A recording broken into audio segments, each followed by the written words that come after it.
ผู้นั้นทุกคนเข้าเม็ดดำเนาะงามขนาดไหนนี่เอาไทย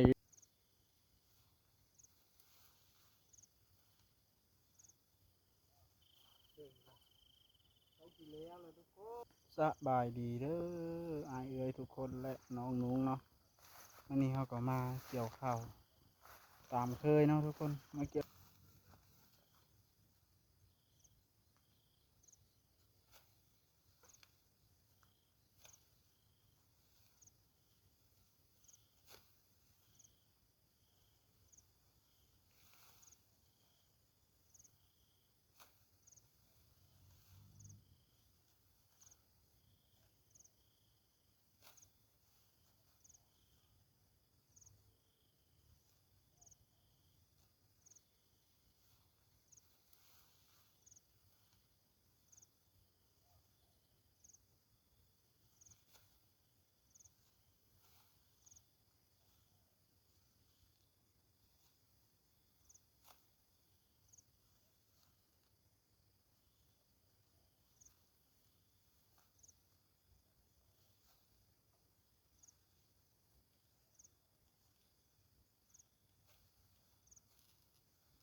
ไปกินแล้วเลยเด้อทุกคน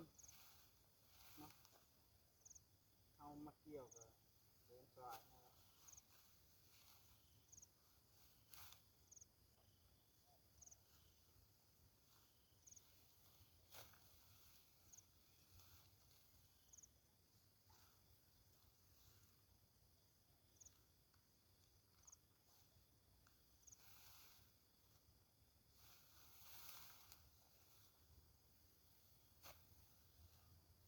โอ้หญ้าก็ลายเลยนี่แต่หญ้ามันเสียหญ้าเอาไป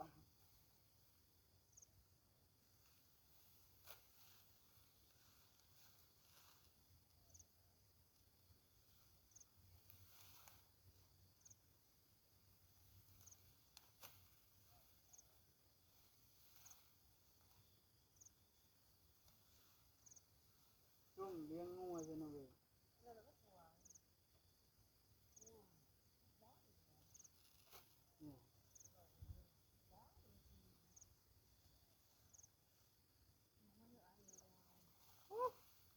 สูงมาทางใดมีงวดยกเข้าของมันเลย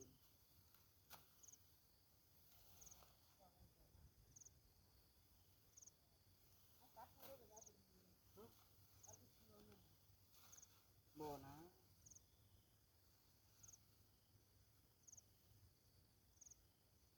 ทำใจพาวเกี่ยวให้พาวเกี่ยวเดี๋ยวที่มาไปตามมาเกี่ยว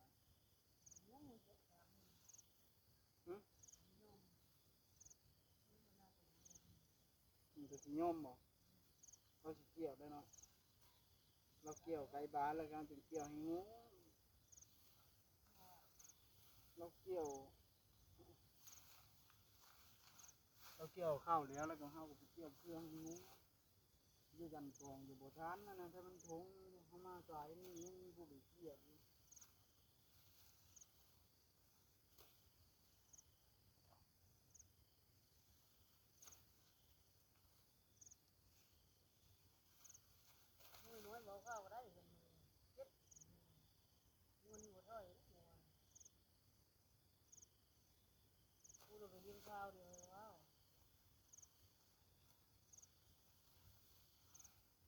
บริไฟจางเป็นสามคูณบอแล้วมันจะเป็น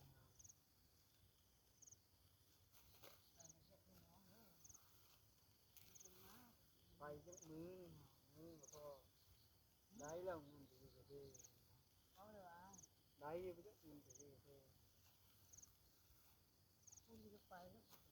โอ้บนรื้อลงคูณค่าลุกน้อย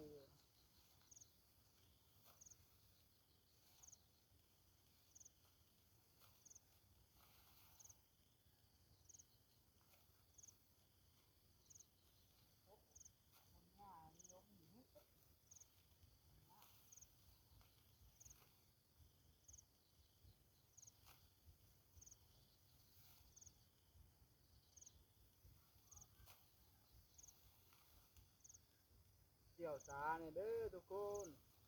มันก็อยากสาเนาะเกี่ยวข้าวมือบ่ไหวคือเก่าจะหับจ้างบ่ได้มีสาเลยบางคนก็ไหวมันก็ได้2 3 กรัมเขาได้กรัมเดียวโอ้เกี่ยวสาอยู่ถึงจะพูดก็ว่ามาลดหับจ้างเกี่ยวสาบ่เกี่ยวไล่นอนเกี่ยวแล้วไปนะมันเกี่ยวสา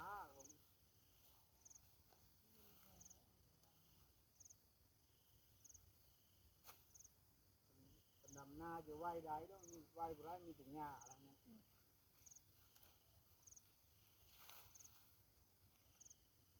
เอาออกทุกทีทุกเมียไม่ได้หญ้ายังเข้าจับกัน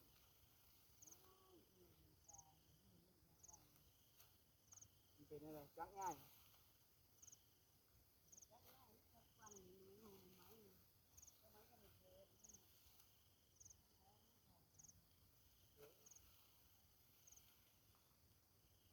ถ้าแกจะบ่เอาเข้าเลยบ่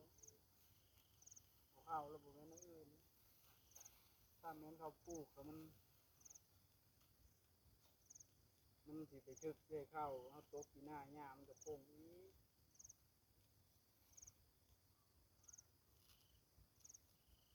ีกตัวมันไปเขาก็มีตัวเห็นหาวิยะเฮ็ดแล้วเนาะตัวมันไปลิ้นน้ำหน้าควาย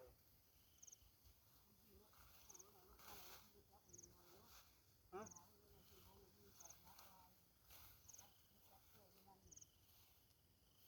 มันบ่ไปแล้วเหรอวะบ่แดงว่าเขาเฮ็ดโต้งเนี่ยกันลิฟต์ก็ไปในโต้งน่ะตายเลยเด้ออกบ่ได้เด้โต้งมันโต้งใหญ่เด้โต้งมันโป่งบ่คือโต้งปวดไปแจ้งมันบัวโดโต้งมันพยายามล่ามันนี่มันก็จักเสืองจักเสืองพยายามล่า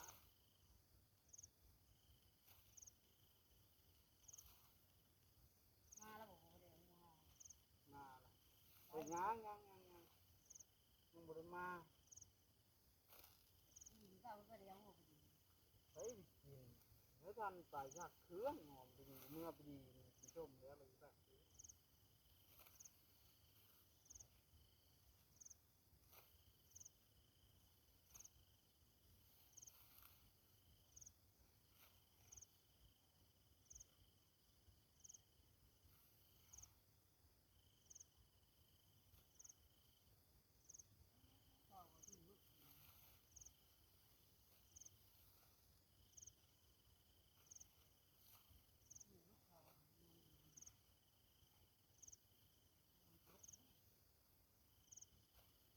คนตกออกปัญญานี่แหละ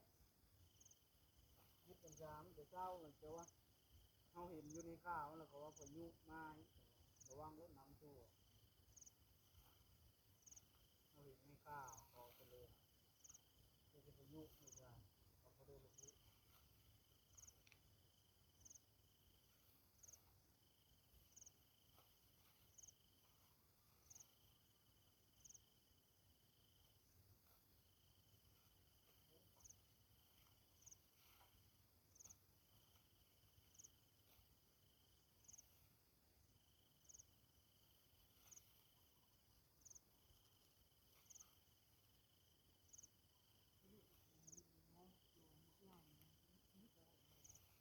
ไปจักทีเห็นมาเนี่ยไปอยู่ชะน้ำที่ห้าวมือในหัวก็มือในหัวสูไปเด็ดกำลังหนาวอยู่ขาม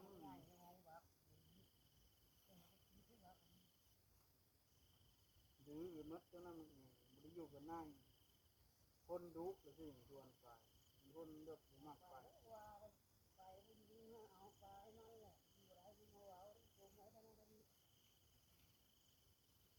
ได้เอาไปแล้วว่าใส่เบ็ดไม่ได้กินใส่ที่ใส่เบ็ดยามคืนใส่หรือมีแต่ลามเกี่ยวมีเดือนมีทิ้นก็ได้ใส่ชูไปยังกระปูกินแม่มันดุเ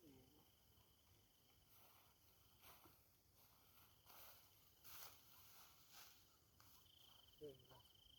เขากินแล้วเลยทุกคน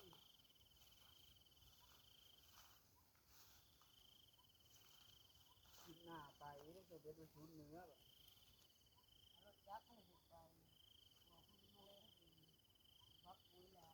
เบิ้นไปไปยุดหัวยุดหน้ามีหากวันจันทร์วันเสาร์หน้า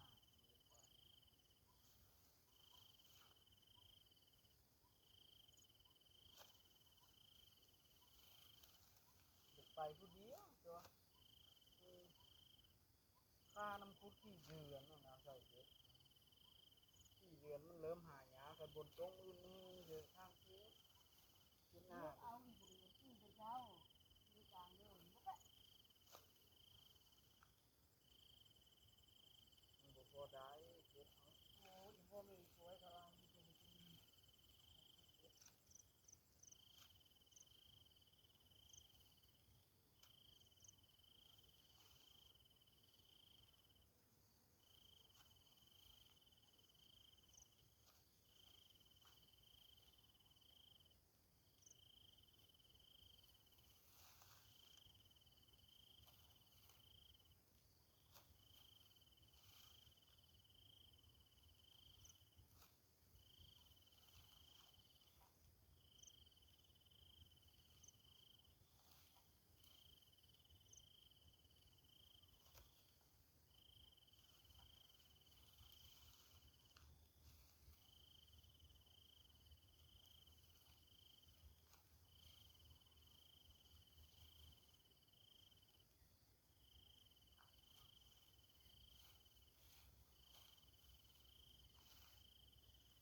เอาเกี่ยวแล้วหายนี่เอากระสีออกง่าย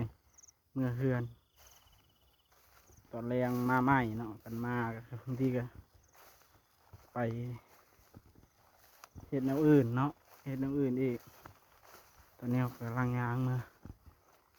ตัวที่ซุกก็ยังประมาณ2 หายเนาะหายนี้เลยหายโดนแมวยืนนะเนาะน่าจะยังอีกประมาณมื้อแรงนี่กันแล้วนอนทุกคนทั้งเกี่ยวพอเกี่ยวมื้อแรงกันแล้วตัวที่ว่าเกี่ยวกันออกเป็นชาพูดเราอย่างเกี่ยวเนาะตัวนี้นี่มาข้าวเนาะ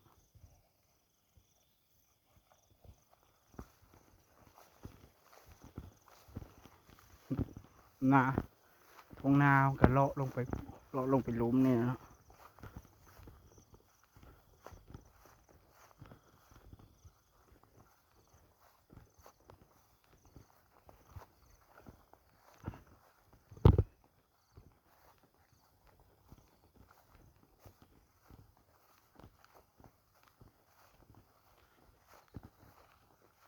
เดี๋ยวก็เมื่อบาน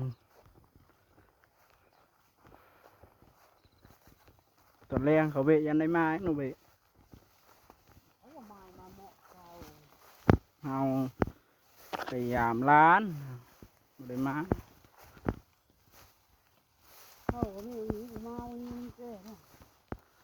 มันเหลืองทีละน้อย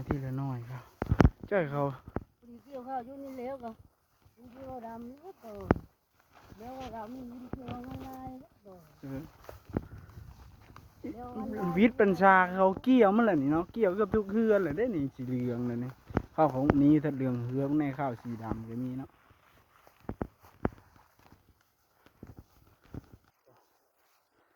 เห็ดข้าวเมาเสียบอยู่จากข้าวสีดำข้าวนี้รูปปีนี่นะเว้ยเด้ยังบริสองนี่ยังเป็นกอกึบอยู่ยังบริเกี่ยวอยุบเบิ่งทรงเวลาเกี่ยวก็ออกปล่อยไฟแฟไปจ้ะ มึงเห็นแล้วบอกมึงเกี่ยวแล้วบอกเขาเนี่ย ไอ้เคยปีกายยังบริ เอาแล้วคือฝนตกห้ำนี่แดดเริ่มนก็ตายแล้วเข้างาน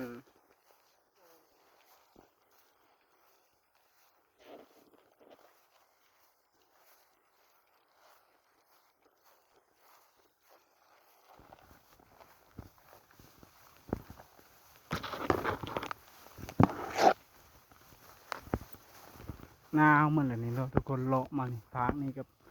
พากนี่เนาะประมาณจังหายเบนาผมนะทุกคนเข้าเม็ดดำเนาะงามขนาดหายนี่เอาไทยได้หายเนี่ย